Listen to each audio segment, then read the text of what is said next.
सुनसान टापू दिखाई दिया। उसने बची खुची ताकत से नाव को खींचना शुरू किया। बिल्कुल भूल गई कि वो कई दिन से कुछ पिए बिना है। अचानक पानी के नीचे से एक परछाई गुजरी। उसने सिर घुमाया, लेकिन उसे सिर्फ एक मछली की पूंछ दिखाई दी। फिर एक विशालकाय शार्क ने दूसरी बार हमला किया।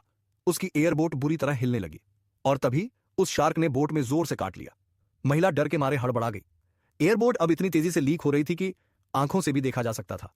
उसने चप्पू उठाया और पूरी ताकत से खींचना शुरू किया, लेकिन समंदर में हवा नहीं थी। वो सिर्फ अपनी ताकत से आगे बढ़ सकती थी। महिला ने सामान्य से 10 गुना ज्यादा ताकत लगाई।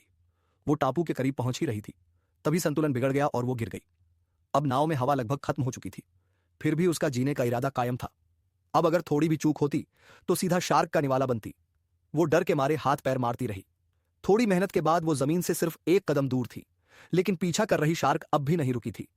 तभी उसकी नजर एक बोर्ड पर पड़ी, जिस पर लिखा था, बाहरी लोगों का प्रवेश वर्जित, उल्लंघन पर सजा। अब पीछे 3 बड़ी शार्क आ चुकी थी। महिला ने देर न करते हुए चप्पू से उनका रास्ता रोकने की कोशिश की और फिर समंदर में छलांग लगा दी। शार्क ने वार किया, लेकिन खाली गया। महिला किसी तरह बच निकली और एक लकड़ी के बेड़े पर चढ़ गई। उसे लगा अब तो राहत है, लेकिन तभी उसके हाथ में तेज दर्द हुआ। बांध पकड़ते वक्त लोहे के तार से हाथ कट गया था। उसने फौरन सप्लाई बॉक्स खोला, जिसमें कुछ दवाइयां और खाने का सामान मिला। उसने पट्टी बांधी और पानी की बोतल उठाई।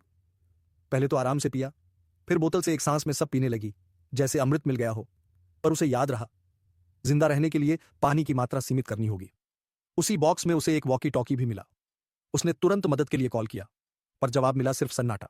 फिर उसने सिग्नल गन निकाली, गोलियां भरी और सीधे आसमान में फायर कर दिया। 3 दिन से जो डर दबा था, अब वो चीख कर बाहर आया। वो जोर से हंसने लगी। अब उसे बस इंतजार करना था।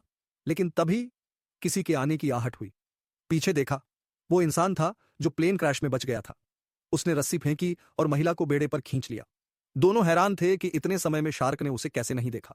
अब उन्हें पता चला, विमान में सिर्फ वही 2 बचे हैं। महिला भावुक हो गई, पर तभी वॉकी टॉकी में आवाज आई, सिग्नल देखा गया है, हम आ रहे हैं।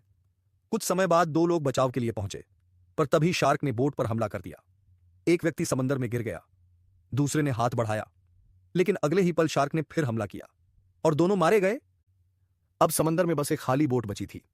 महिला और उसकी साथी ने समझ लिया, जब तक ये शार्क हैं, बच निकलना नामुमकिन है।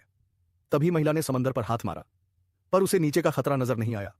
उसकी साथी कुछ बोलना चाहती थी, लेकिन महिला ने बिना सुने समंदर में छलांग लगा दी। अब वो हाथ पैर मार रही थी,